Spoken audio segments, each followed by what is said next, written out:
Hello students, आज organic chemistry की class में बीएससी थर्ड ईयर की क्लास में आज हम पढ़ेंगे सिंथेसिस वाया इनोलेट्स के पार्ट सेकंड, जिसमें कि फर्स्ट पार्ट में हमने ये पढ़ा था कि ये होते क्या हैं और इसमें हमने रिएक्टिव मिथाइलिन ग्रुप के बारे में पढ़ा था कि ये किन कंपाउंड्स में होते हैं और रिएक्टिव मिथाइलिन ग्रुप होता क्या है। और जिसमें कि हमने कुछ कंपाउंड्स पढ़े थे कि रिएक्टिव मिथाइलिन ग्रुप कंटेनिंग कौन कौन से कंपाउंड्स हैं, है ना। तो जिसमें से हमने एक कंपाउंड पढ़ा था इथाइल एसीटो एसीटेट, जिसकी हमने सिंथेसिस के बारे में भी पढ़ा था, जिसकी क्लेजन कंडेंसेशन के नाम से जो सिंथेसिस है वो ज़्यादा पॉपुलर है और पूछी जाती है, जो कि सिंपल इथाइल एसीटेट के मॉलिक्यूल्स का सोडियम इथॉक्साइड के साथ कंडेंसेशन कराने पर वो हमें मिलती है, जैसा कि हम पिछले उसमें बता चुके हैं। लेकिन ये जो रिएक्शन है सिंपल नहीं होती जैसा कि देखने में लगता है। ये रिएक्शन 5 स्टेप्स में पूरी होती है, जिनको अब हम आज डिटेल में स्टडी करेंगे।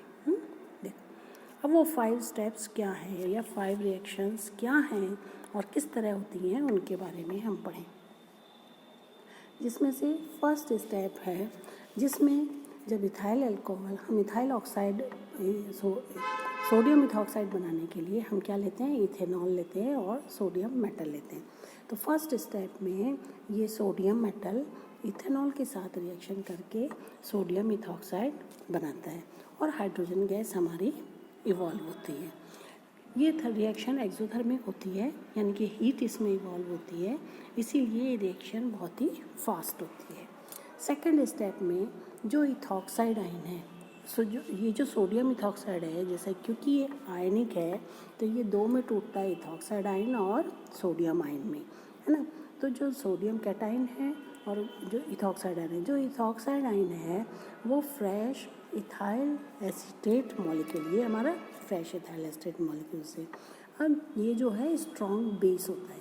तो ये इथॉक्साइड आयन अल्फा कार्बन से हाइड्रोजन को निकाल लेता है, जिससे ये खुद तो अल्कोहल में बन जाता है और जिस कार्बन से ये यहाँ पे निकाल रहा है, ये अल्फा कार्बन है हमारा इथाइल एसीटेट का, तो उस पर नेगेटिव चार्ज आ जाता है, कहें या ये कहें कि हम कार्बन आयन बन जाता है।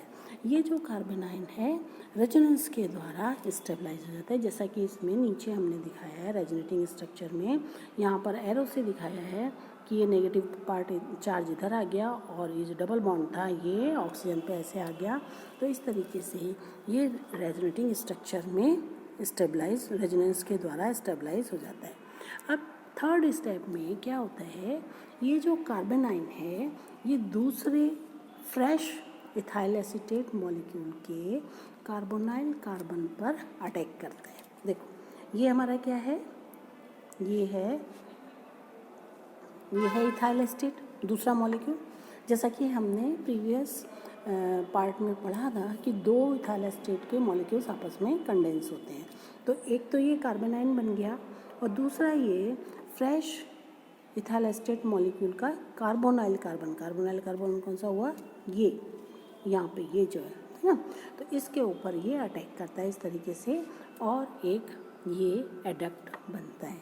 अब ये जो एडक्ट बनता है तो क्या बन गया हमारा, यहाँ से इसने फिर फर्दर इसमें रिएक्शन होती है, ये रीअरेंज होता है और ये यहाँ पर नेगेटिव पार्ट यहाँ पे और ये इथॉक्साइड आयन दे देता है और क्या मिल गया, इथाइल एसीटो एसीटेट।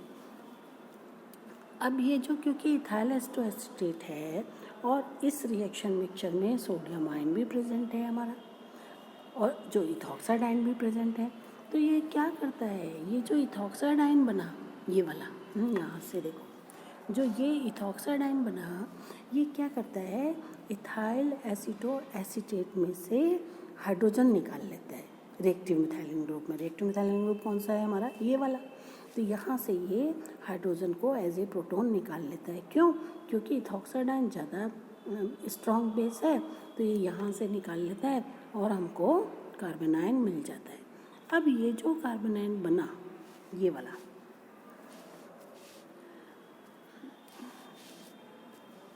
एक मिनट,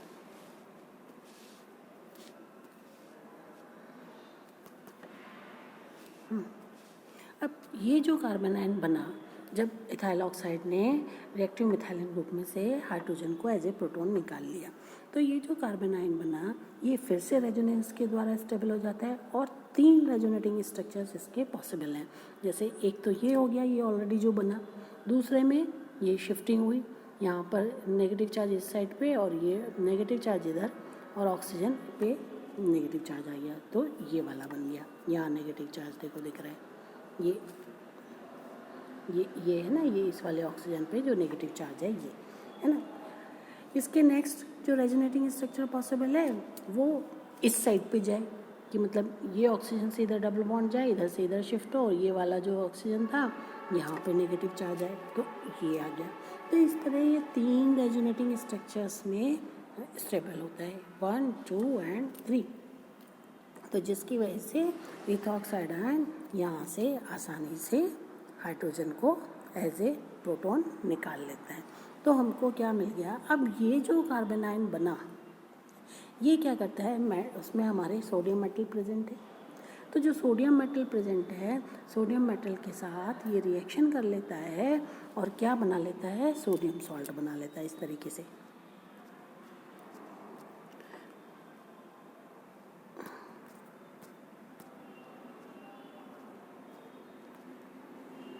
ये सोडियम सॉल्ट बन जाता है। अब ये जो सोडियम सॉल्ट है ये बहुत ही स्टेबल होता है और क्रिस्टलाइन नेचर का होता है, जिसको कि हम फिल्टर करके सेपरेट कर लेते हैं। तो ये सोडियम सॉल्ट किसका है, इथाइल एसिटो एसीटेट का, जो कि हमको चाहिए। फिर जो ये सोडियम सॉल्ट होता है इसकी हम एसिड हाइड्रोलिसिस करते हैं। फाइनली ये जब हम इसके एसिटिक एसिड के प्रेजेंस में हाइड्रोलिसिस करते हैं तो ये सोडियम यहाँ से हट जाता है, उधर तो वो सोडियम एसिटेट बन जाता है और ये हमारा इथाइल एसिटो एसीटेट बन जाता है, जो कि जिसको हम स्टीम डिस्टिलेशन के द्वारा फ्रैक्शनल डिस्टिलेशन के द्वारा इसको हम सेपरेट कर लेते हैं फनल में लेके।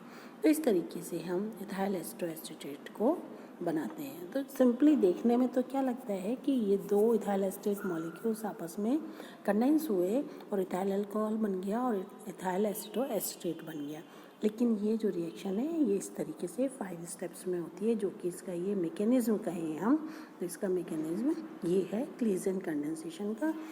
इसका आंसर आपको मार्क्स के अकॉर्डिंग लिखिएगा, एग्ज़ाम में जितने मार्क्स का क्वेश्चन हो उसी हिसाब से आप इसको लिखिएगा। ओके, नेक्स्ट आते हैं फिजिकल प्रॉपर्टीज़ कि इथाइल एसिटो एसीटेट की फिजिकल प्रॉपर्टीज़ क्या है। ये कलरलेस होता है ना, कलरलेस है, स्वीट स्मेलिंग, जैसा कि आप जानते हैं जो एस्टर्स होते हैं उनकी फ्रूटी स्मेल होती है, तो ये भी क्योंकि एक एस्टर ही है तो इसमें क्या है, स्वीट स्मेलिंग होता है। और इसका जो बॉइलिंग पॉइंट होता है वो कितना है, 454 डिग्री केल्विन, सेंटीग्रेड नहीं केल्विन है, केल्विन में दिया हुआ है यहाँ पे। तो ये एक स्वीट स्मेलिंग कलरलेस लिक्विड और बॉइलिंग पॉइंट 454 डिग्री सेंटीग्रेड है। अब हम आते हैं इसकी करैक्टरिस्टिक्स पर। एसिडिक करैक्टर, जैसा कि हमने बताया कि इथाइल एसिटो एसीटेट में अल्फा हाइड्रोजन जो कि रिएक्टिव मिथाइलिन ग्रुप पर प्रेजेंट हैं वो एसिडिक नेचर के होते हैं। एसिड क्या होते हैं, जो आसानी से प्रोटॉन लिबरेट करें, तो ये इथाइल एसिटो एसीटेट भी आसानी से रिएक्टिव मिथाइलिन ग्रुप वाले प्रोटॉन्स को लिबरेट करता है, तो जिसलिए कि ये एसिडिक नेचर का होता है। अब क्योंकि ये एसिड है तो एसिड क्या है, बेस के साथ रिएक्शन करते हैं। एसिड जब बेस के साथ रिएक्शन करते हैं तो सॉल्ट बनाते हैं, आप जानते हैं एसिड और बेस की जब रिएक्शन होती है तो सॉल्ट्स बनते हैं। तो इसी तरह ये भी जो सोडियम एसीटेट है, क्योंकि ये तो एसिडिक नेचर का है, जब इसकी हम बेस यानी कि सोडियम इथॉक्साइड के साथ रिएक्शन कराते हैं तो ये सोडियम सॉल्ट बना देता है ना। तो तो हम कह सकते हैं कि जो इथाइल एसिटो एसीटेट है वो एसिडिक नेचर का है और आसानी से प्रोटॉन्स को देता है। नेक्स्ट है कीटोइनॉल टॉटोमेरिज्म। जो ये हमारा इथाइल एसीटेट है ये कीटोइनॉल टॉटोमेरिज्म शो करता है।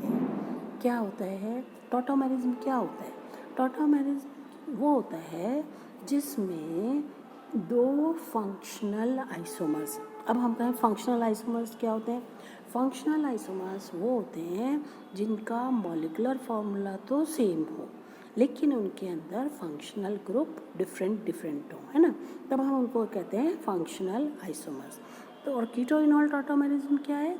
कीटोइनॉल टॉटोमेरिज्म वो है जिसमें कि दो फंक्शनल आइसोमर्स एक ही कंपाउंड के जो मतलब जो दो फंक्शनल आइसोमर्स हैं वो एक दूसरे के डायनामिक इक्विलिब्रियम में रहते हैं, यानी कि एक स्ट्रक्चर दूसरे में और दूसरा स्ट्रक्चर पहले में कन्वर्ट हो सकता है रिवर्सिबली, तब हम इसको बोलते हैं टॉटोमेरिज्म। तो ये जो हमारा इथाइल एस्टोएसीटेट है ये भी टॉटोमेरिज्म शो करता है। और कौन सा टॉटोमेरिज्म शो करता है? कीटोइनॉल टॉटोमेरिज्म, यानी कि एक कंपाउंड के अंदर तो कीटो स्ट्रक्चर होता है, फंक्शनल ग्रुप होता है, और दूसरे कंपाउंड के अंदर इनोलिक स्ट्रक्चर फंक्शनल ग्रुप होता है। तो इस तरह ये दोनों के दोनों होते हैं। तो और जबकि ये कंपाउंड एक ही है, इथाइल एस्टोएसीटेट ही है। तो जैसे कि अगर आप यहाँ पे देखें नीचे, ये है कीटोइनॉल टॉटोमेरिज्म, ये जो है इथाइल एस्टोएसीटेट की कीटो फॉर्म है, क्योंकि यहाँ पे देखो आप दोनों में ही कीटोन्स हैं, ये है ना, कीटोनिक ग्रुप में, तो ये कीटो स्ट्रक्चर है। और इसको किसने दिया था? इसको फ्रैंकलिन और डुब्बा साइंटिस्ट ने 1836 में दिया था। 1836 में ये स्ट्रक्चर दिया था इन लोगों ने, फ्रैंकलिन एंड डुब्बा ने। और दूसरी जो साइंटिस्ट की टीम थी वो थी गुथर, है ना, वो गुथर की टीम ने दिया था। उन्होंने कहा नहीं, ये कंपाउंड तो इनोलिक स्ट्रक्चर अच्छा है। इनोलिक स्ट्रक्चर जैसा आप जानते हैं क्या होता है, ये रहा, जिसमें कार्बन जिस पर कि हाइड्रोक्सी ग्रुप हो वो डबल बॉन्ड के द्वारा एक साइड पे एक कार्बन से और दूसरी साइड पर एक कार्बन से जुड़ा हुआ हो, तब हम इसको बोलते हैं इनोलिक स्ट्रक्चर, इनोलिक ग्रुप। तो यानी कि इसमें इनोलिक ग्रुप है। तो गुथर ने कहा कि ये इनोलिक है, फ्रैंकलिन एंड डुब्बा ने कहा नहीं, ये तो कीटोनिक स्ट्रक्चर है इसका। तो इसी तरह इन दोनों के बीच में वो हुआ।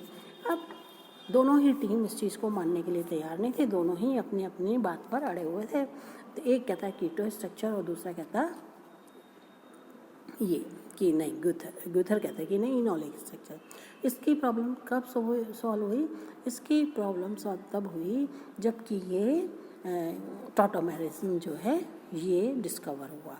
तो तब उन्होंने कहा कि ये जो ये स्ट्रक्चर दोनों ये एक ही कंपाउंड दोनों स्ट्रक्चर्स में रहता है, एक में कीटो में और दूसरे में इनोलिक में, और दोनों के दोनों एक दूसरे में डायनामिक इक्विलिब्रियम में रहते हैं। जैसा कि हमने यहाँ डबल बॉन्डेड एरो से ये एरो से दिखाया हुआ है कि ये इसमें कन्वर्ट हो सकता है और ये इसमें कन्वर्ट हो सकता है। इसीलिए ये दोनों एक फंक्शनल ग्रुप्स की प्रॉपर्टीज़ को शो करता है, कीटोनिक स्ट्रक्चर्स को भी शो करता है और इनोलिक स्ट्रक्चर को भी शो करता है। तो ये है इसका टॉटोमेरिज्म। इसके बाद है सिंथेटिक इम्पॉर्टेंस। ये जो इथाइल एस्टोएसीटेट है ये बहुत सारे कंपाउंड्स को बनाने में काम आता है, यही इसकी सिंथेटिक यूटिलिटी है ना। तो वो क्या क्या बना सकते हैं हम, उसमें जो कॉमन रिएक्शंस हैं वो क्या होती हैं? एल्काइलेशन होता है, एल्काइलेशन और हाइड्रोलिसिस, यही कॉमन रिएक्शंस हैं जिसके बेस पे हम wide variety of acid, ketones, alkenes, इनको सबको इनसे बना सकते हैं, जिसको हम अभी नेक्स्ट उसमें पढ़ेंगे कि कैसे इनको बनाते हैं। आज इतना ही करेंगे, आज इतना ही ध्यान दीजिए। Thank you.